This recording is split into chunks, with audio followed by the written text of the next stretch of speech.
Magandang tanghali Luzon, Visayas at Mindanao. Narito na ang nagkakaisa at pinakamalawak na pagbabalita.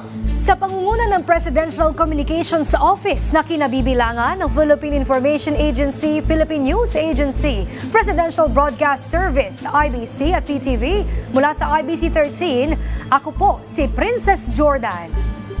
Ihahatid namin ang mga komprehensibo at maalagang balita mula sa iba't ibang bahagi ng bansa. Mula naman sa PTV, ako si Alan Francisco. Ito ang Balitang Pambansa!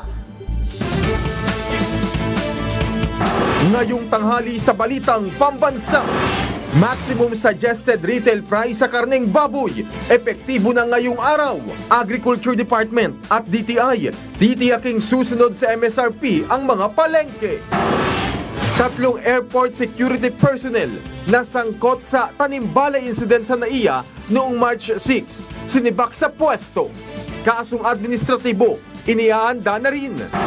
Pangulong Ferdinand R. Marcos Jr. tiniyak na mas ilalapit pa sa mga Pilipino ang tunay na trabaho at kabuhayan. Suporta sa mga magasaka at mainisda, tututukan din. DICT, binigyang diin na hindi sila naniningil ng transaction fee sa paggamit ng eGov PH app. At sa kabila ng mainit na panahon, Pag-asa nilinaw na hindi pa simula ng summer season. Health Department naglabas naman ng guidelines para makaiwas sa epekto ng matinding init ng panahon sa kalusugan. Una sa ating mga balita, simula na ngayong araw ang pagpapatupad ng maximum suggested retail price sa karning baboy sa mga palengke sa Metro Manila. Titiyakin naman ng Agriculture Department at DTI na susunod sa itinakdang MSRP ang mga pamilihan. Si Vel Custodio ng PTV sa Balitang Pambansa. Ngayon ang unang araw ng implementasyon ng maximum suggested retail price sa karning baboy sa Metro Manila. Sa inilabas ng Department of Agriculture na batayan ng maximum suggested retail price sa baboy, 350 pesos sa 180 pesos naman sa pork belly o liempo. Epektibo na ito simula ngayong araw. Ayon sa nagtitinda ng baboy sa Mega Q-Mart, bahagya na rin bumababa ang presyo ng pinagkukunan nila ng baboy na 10 hanggang 20 piso. Kasi nung isang mas mataas ang benta ng liempo tsaka yung laman. Ngayon bumaba ng ng 10 pesos. Kasi ang kuha namin sa kanila, sabit ulo, buo siya. 305 yung sabit ulo namin. Ngayon lang din nagbaba ng 305.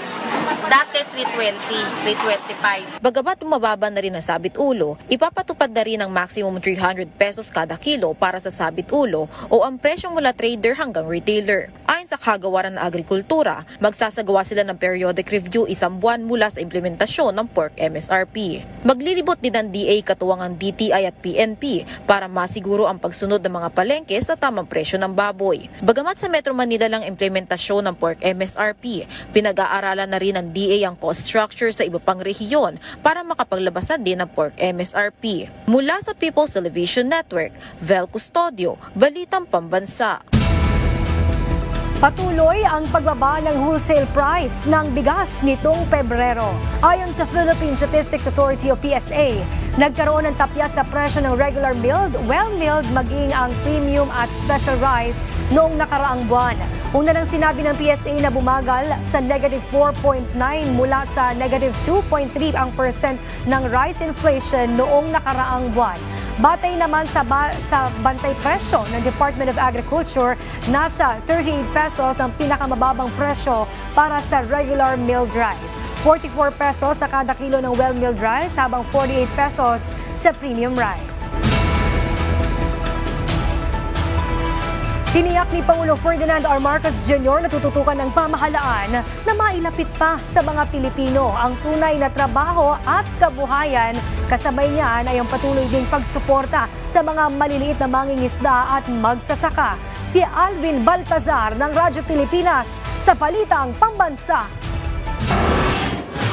Muling binigyan diin ni Pangulong Ferdinand R. Marcos Jr. ang komitment ng pamahalaan para sa pagbibigay ng trabaho para sa mga Pilipino. Ang pagtiyak ay ginawa ng Pangulo maging sa kampanya ng alyansa na kung saan kasama ang pagbibigay ng hanap buhay sa anyay pagsisikapan ng mga pambato ng administrasyon sa Senado. Ayon sa Pangulo, hindi kailangang umasa sa mga iligal na operasyon kagaya ng Pogo para makapagbigay ng hanap buhay sa mamamayan.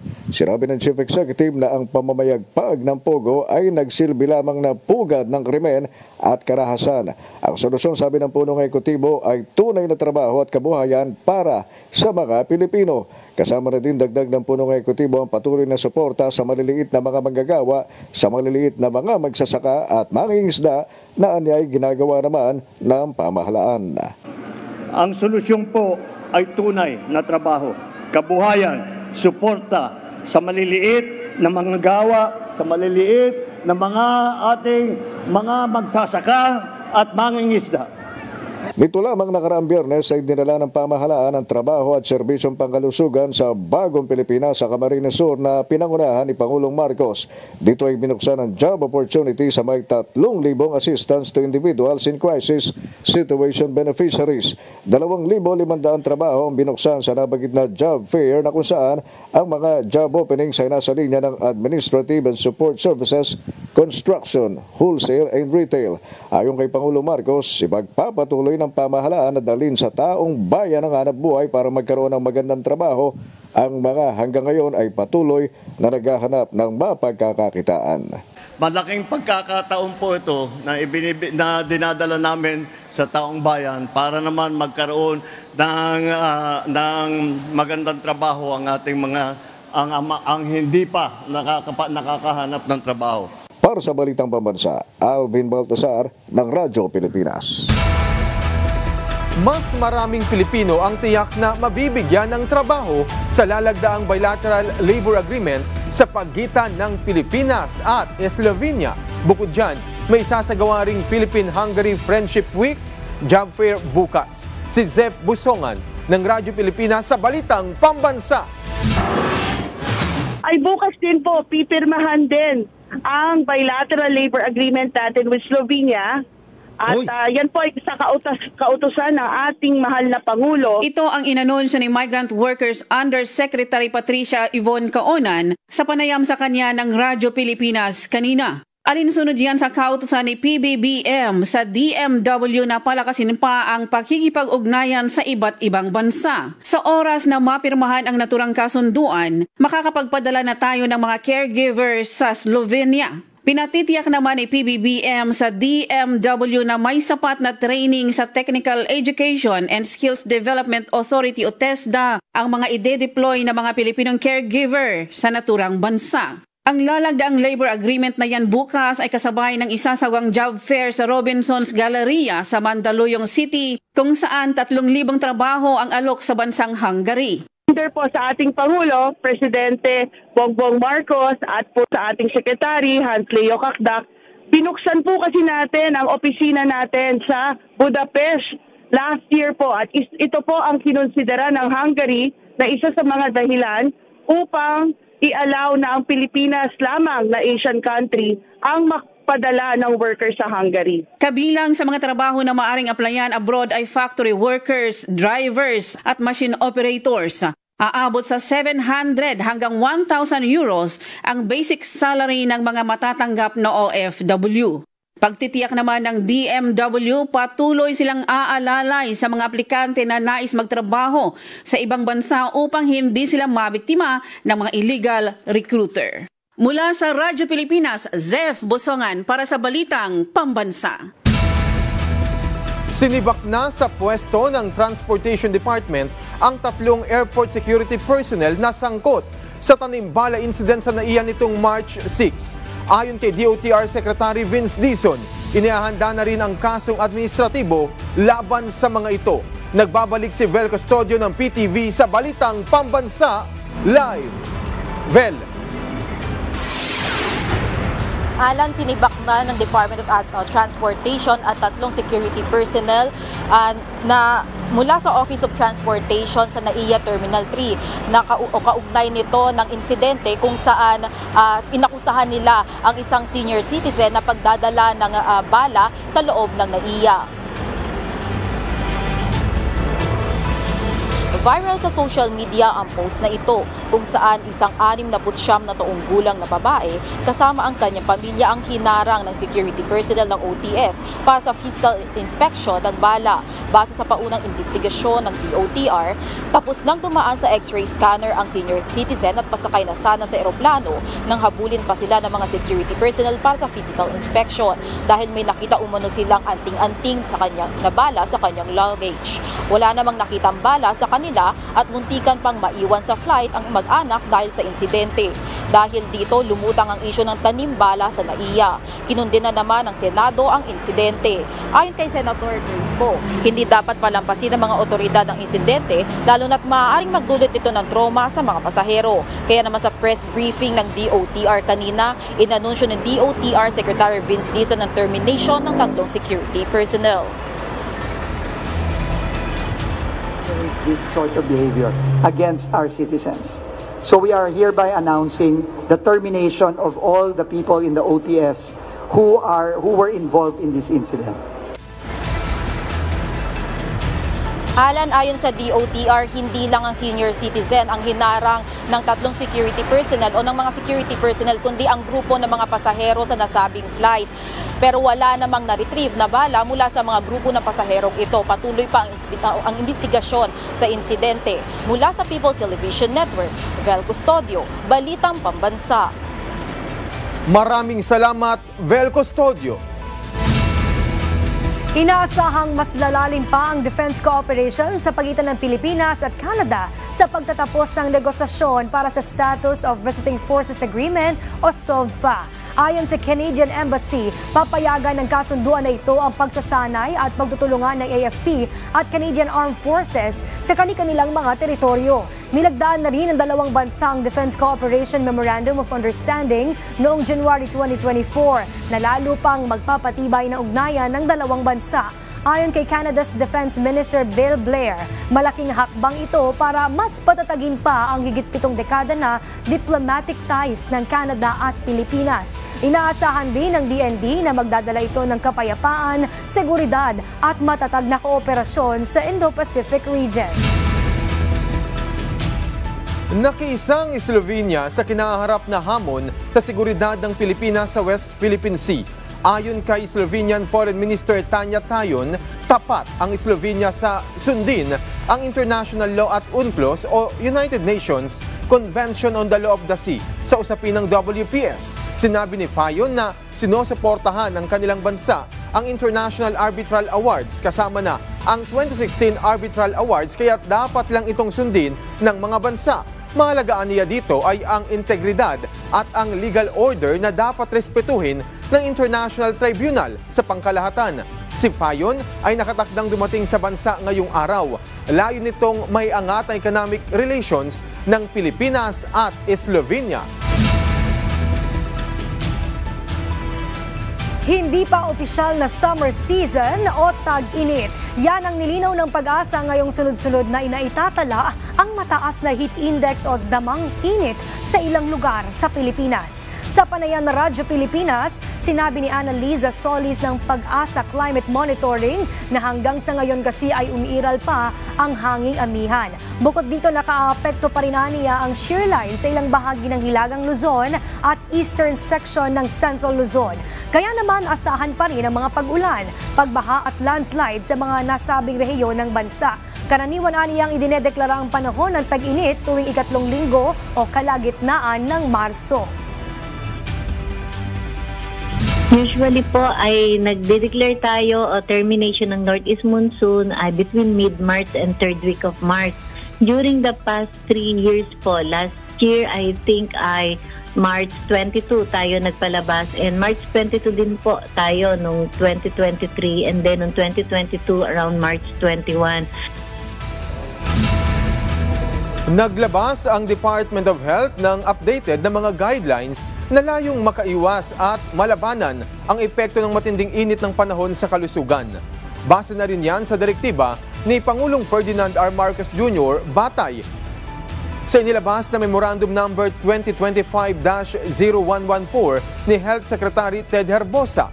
Inatasan ang lahat ng DOH units kabilang ang Department Retained Hospitals at Health Facilities tulad ng bagong Urgent Care and Ambulatory Services Centers na magpatupad ng pangunahing estratehiya tulad ng paghahanda sa mga pasilidad at health workers, kaalaman sa pampublikong kalusugan, pagtatatag ng mga cooling centers, climate resilient health infrastructure at agarang pagtuklas at pagsubaybay sa mga sakit na naiugnay sa init.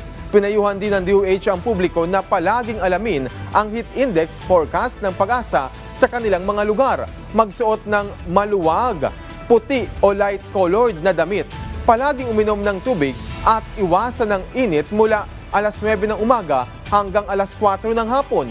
Para sa emergency, maaaring tumawag sa 911. 1555 o 143.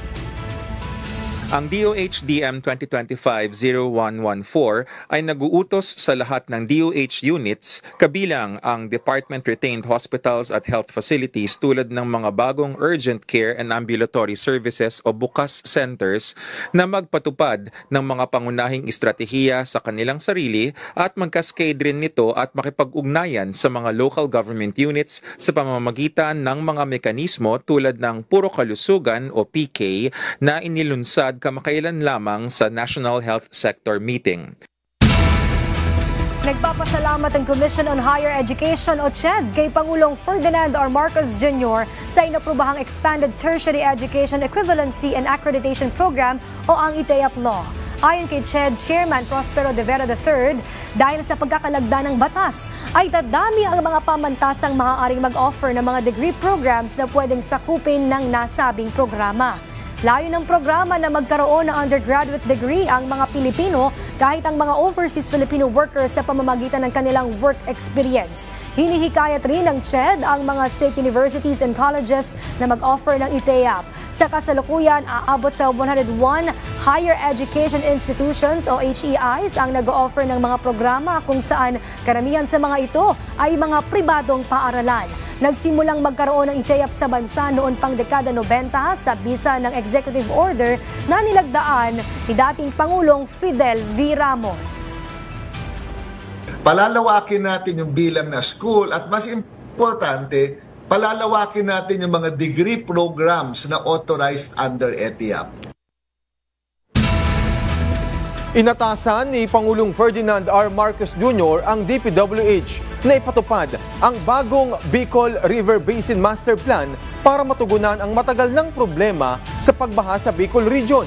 Ayon kay Pangulong Marcos, kailangang ayusin ang daloy ng tubig sa Bicol River upang maiwasan ang malawakang pagbaha lalo na tuwing tag-ulan. Sinabi ng DPWH na natapos na ang pag-update ng Master Plan sa ilalim ng Philippine-Korea Project Facilitation Program kung saan isinama ang epekto ng climate change. Samantala, pumiling si Camarines Sur Representative L. Ray Villapuerte na i-dredge muna ang mga mabababang lugar tulad ng Libmanan, Kabusaw at Nabua Bato Bao Lake bilang pansamantalang solusyon habang inihintay ang full implementation ng nasabing master plan.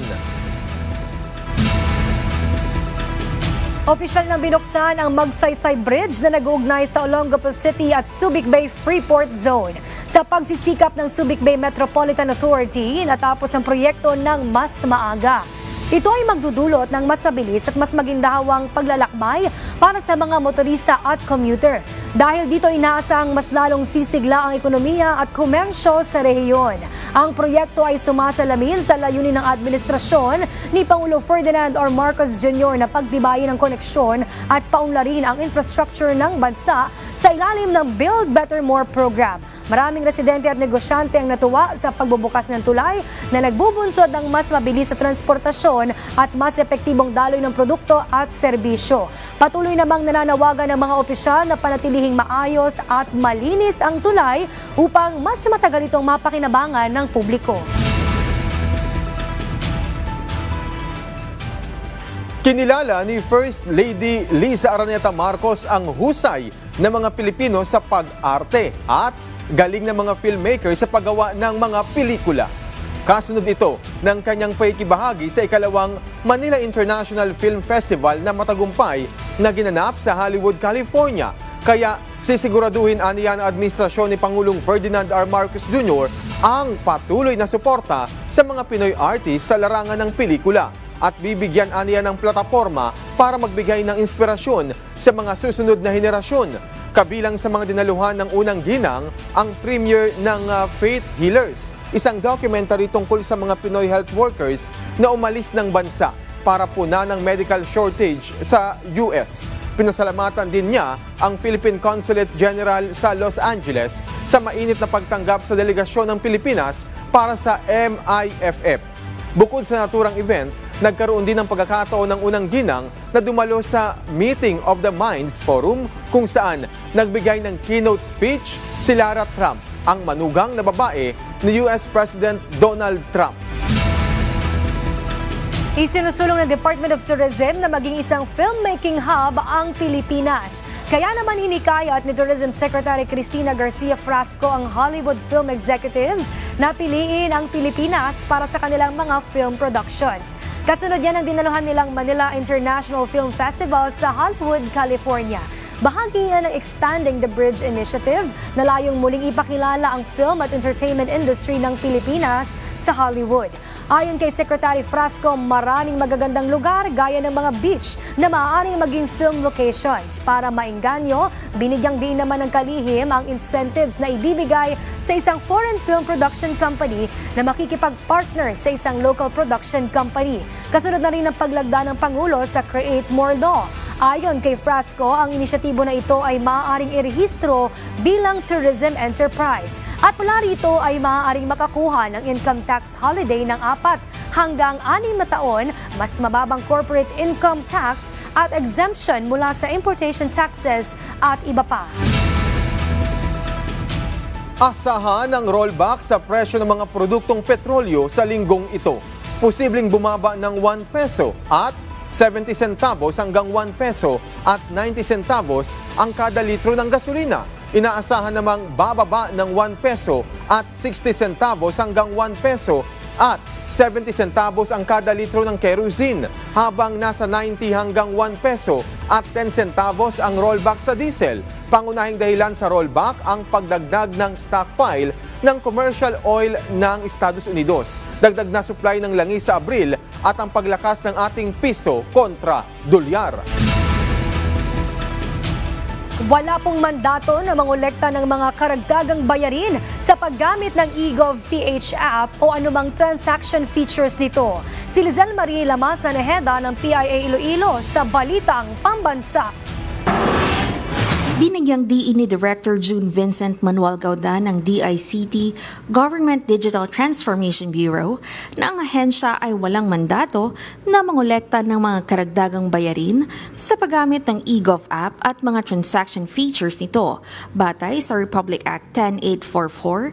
Since DICT is not earning anything from the transactions and we're building the eGov Pay, therefore, it uniforms all the transaction. So, hindi na po natin makikita 50 pesos dito, 100 pesos dito. Because inconsistency in government gives the benefit of doubt sa citizens natin that there is corruption. Kabilang sa mga features ng eGov app ang PhilSys ID, ENGA, ELGU, e-report, turismo, kalusugan, agrikultura, startup, trabaho, paglalakbay, pagparehistro ng SIM card at iba pa. Samantala, ayon kay DICT 6 Regional Director Ralph Joseph Moncatar, maituturing din na one-stop shop ang eGov.ph. With eGov.ph and ELGU, we aim to modernize, streamline, and bring local government services closer to the people with a goal making more accessible, efficient, and transparent. As we embark on this digital journey, positibo naman ang DICT na lahat ng mga LGU sa probinsya ng Iloilo ay gagamit na ng ELGU at eGov app pagdating ng 2026. Mula sa PIA Iloilo, Lizelle Marilomasan Ejeda para sa Balitang Pambansa. Abala ngayon ang ilang local government unit o LGU sa pagbaklas sa mga poster na illegal na nakalagay sa iba't ibang lugar. Si Luisa Erispe ng PTV sa Balitang Pambansa. Luisa. Alan, 2 linggo pa bagong magsimula ang opisyal na kampanya ng local candidates para sa 2025 midterm elections. Pero nagsimula ng magbaklas ng campaign posters ang ilang lokal na pamahalaan. Katunayan, ngayong araw, nanguna rito ang LGU ng Binyan, Laguna. Sila mismo nagtanggal ng mga posters na nakalagay sa mga pampublikong lugar, poste, tulay at kalsada. Kalaban man o hindi at kahit pa mga posters ng mga senatorial candidate, pinagtatanggal nila alinsunod sa utos ng Commission on Elections. Narito ang pahayag ng LGU. Magtatanggal kami sa, Mayor, dami-dami mong streamer, aalisin ko na po yan. Papaalis ko po yan, ililipat po namin yan sa mga private na mga bahay. Bawal pong lagyan ang mga puno. Kahit private ang puno, hindi namin pinalalagyan. Ang mga poste ng Meralco, lahat na ng poste bawal ang mga public places. Sa common puso natin, ito mga sa tulay, mga poste, mga puno, bawal po yan. Ang ating pong COMELEC ay natakda lamang na mga common poster area na kung saan doon lamang maaaring ilagay ang poster ng mga kandidato. Para wala po tayong pipiliin dito. Lahat po ay sumunod. Wala pong partido ng administrasyon exempted. Even Vice Mayor, Congressman, hindi po exempted. Doon lang po tayo sa tamang lugar. Alan ang gagawin naman anya dito ng lokal na pamahalaan, ire-recycle para pwedeng gawing bag o banig o di kaya ililipat na lang sa common poster areas na itinalagaan ng COMELEC. Pero kung may mga LGU naman na sumusunod kahit hindi pa kampanya, meron din mga pasaway na matigas ang ulo at hindi nag-aalis ng kanilang mga campaign posters na kandidato sa national positions. Katunayan, ayon sa COMELEC, may ilang senatorial candidate na posibleng hainan ng notice to remove dahil hindi tama ang paglalagay ng mga tarpaulins sa mga puno at sa iba pang pampublikong lugar. Kaya paalala ng COMELEC, sumunod at agad nang tanggalin ang mga illegal na posters, kung hindi ay maaari silang masampahan ng disqualification case. Samantala, Alan, dagdag ko na rin bilang paghahanda naman ng COMELEC sa Hatol ng Bayan 2025, kanina lang ay silyado na ang Trusted Build o sistema o local source code na gagamitin para sa online voting and counting ng mga overseas Filipino workers. Naging matagumpay ang testing ng Trusted Build nitong weekend, kaya ngayong araw, selyado na ito at ito na mismo ang gagamiting sistema sa pagboto ng mga OFWs. At yan na muna ang latest. Balik muna sa iyo, Alan. Maraming salamat, Luisa Erispe ng PTV. Pinabulaan na ng Cybercrime Investigation and Coordinating Center o CICC ang akusasyon ng isang abogado kaugnay ng hindi umano'y dayaan sa Hatol ng Bayan 2025 sa programang Mike Abby Live. Sinabi ni CICC Undersecretary Alex Ramos na ilang eleksyon na ang kanyang sinubaybayan at karamihan aniya sa mga nagpapanggap na eksperto ay walang kinalaman sa paghahanda sa halalan. Sa katunayan, bukas aniya ang Commission on Elections sa lahat ng bilang bahagi yan ng transparency. Kaya ang hamon ni Yusek Ramos sa mga nag-aakusa, humarap sa COMELEC at ipakita mismo ang kanilang kakayahan o nais patunayan. Kasabay nito, ang pagkilala ng opisyal sa mga akbang ng COMELEC para tiyakin ang isang matagumpay at transparent na Hatol ng Bayan 2025 at para naman sa mga nagpaplanong gumawa ng kalokohan sa nalalapit na eleksyon. Nagbabala si Ramos na mapapatawan ng parusa ang kanilang mga mapatutunayan. Maliban sa violation ng AES law natin, andyan ng Republic Act 10175 tungkol sa mga hacking dyan, at nandyan ng Revised Penal Code tungkol sa mga panggagancho. Kamalas lang talaga yung mahuhuli natin dahil iba na ang approach ng ating administrasyon, whole of government. So ibig sabihin, hindi lang isang ahensya ng gobyerno ang kanilang kinaharap, kundi ang buong gobyerno mismo. Yes. Ang Amay Pakpak Medical Center sa Marawi City ay PhilHealth accredited na po para sa heart bypass surgery. Si Ali Osenya ng PIA Region 10 sa Balitang Pambansa. Maaari nang ma-access ng mga pasyenteng nangangailangan ng coronary artery bypass graft na operasyon ang Z-Benefit Package sa Amay Pakpak Medical Center. Kasunod ng Memorandum of Agreement sa pagitan ng APMC at ng Philippine Health Insurance Corporation sa Bangsamoro Autonomous Region in Muslim Mindanao.